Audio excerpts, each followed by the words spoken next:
So আমরা বেরিয়ে পড়েছিলাম গ্যাংটক থেকে একটু আগে, জাস্ট কিছুটা আসার পর নর্থ সিকিমের দিকে কিছুটা হাঁটার পর আমরা একটা ভিউ পয়েন্টে দাঁড়িয়েছি, একটা ব্রিজ, ওভার ব্রিজ মতো। এখানে লেখা আছে পেনসং ওপেন ডিফেকেশন ফ্রি জিপিউ। এখানে আমরা দাঁড়িয়েছি সবাই মিলে। এখানে অনেক টুরিস্টই দাঁড়িয়েছে তাদের গাড়ি নিয়ে, সবাই ছবি ভিডিও সব কিছু তুলছে, আর খুব ভালো ছবি ভিডিও দুটোই আসছে। আমরা দেখি এখানে 10-15 মিনিট দাঁড়িয়ে একটু কিছু টুকটাক ব্রেকফাস্ট করেই বেরিয়েছিলাম। এবার এখানে এসে কিছু আরও টুকটাক করে আমরা বেরিয়ে যাব নর্থ সিকিমের দিকে। এই হচ্ছে ভিউ, এখানে ভিউটা খুব সুন্দর, সেই জন্যই প্রত্যেকটা গাড়ি দাঁড়িয়েছে। ওয়েল কনস্ট্রাক্টেড, যার জন্য এখানে গাড়ির কোনো লিমিটেশন নেই। এর আগে আমরা একটা ব্রিজ ক্রস করে এলাম যেখানে অনলি একটাই গাড়ি অ্যাট এ টাইম যেতে পারে।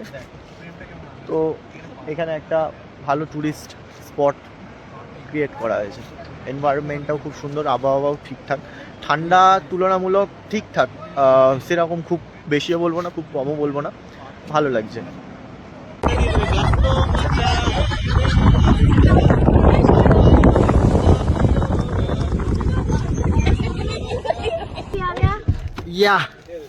আমাদের গাড়ি এই একটা জায়গায় দাঁড়িয়েছিল লাঞ্চ করার জন্য। আমরা লাঞ্চ করে বেরিয়ে এলাম। ওকে, আমরা এখানে দাঁড়িয়েছিলাম লাঞ্চ করার জন্য, লাঞ্চ কমপ্লিট হয়ে গেছে, আমরা বেরোচ্ছি। এই হচ্ছে জায়গাটা। আমাদের লাঞ্চের জন্য এখানে কস্টিং একটু বেশি পড়ে গেল, 150 টাকা করে দিয়ে খাবার খেলাম। খাবারের কোয়ালিটি খুব একটা উচ্চমানের নয়, একেবারেই বলবো না হলেই নয়, এরকম একটা ব্যাপার।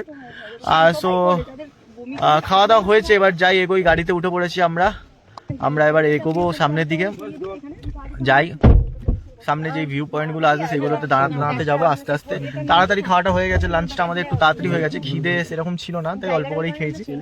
ঠিক আছে, এবার এগোই, দেখি দেখা যাক কত দূর এগোনো যায়। লাচুং গিয়ে তারপর বাকি কমপ্লিট করবো, কনক্লুড আজকের ভিডিওটা।